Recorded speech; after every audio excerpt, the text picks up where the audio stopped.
Hello guys, সবাই কেমন আছো? আশা করছি সবাই ভালো আছো, আর আমিও খুব ভালো আছি।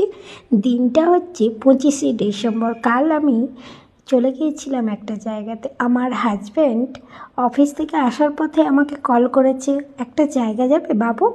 তো আমিও একটা জায়গা ঘুরতে যাব শুনেই খুব আনন্দে এক্সাইটেড হয়ে আমিও বললাম, হ্যাঁ হ্যাঁ যাব, কেন যাব না। তো আমি জানতাম না এই এত সুন্দর জায়গায় আমাকে আমার হাজব্যান্ড কালকে ঘুরতে নিয়ে যাবে। তো আমি কোনো দিন তো ওয়েস্ট বেঙ্গলে এইভাবে চার্চ আমি দেখি না বাস্তবে। আর এই অন্ধ্রপ্রদেশে এসে আমার ফার্স্ট টাইম দেখা হচ্ছে চার্চের এই রকম এত সুন্দর ডেকোরেশান, এদের প্রোগ্রাম চলছে আর ছোটোখাটো করে।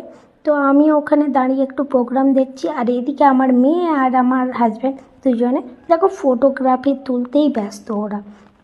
তো আমার তো খুব ভালো লেগেছে।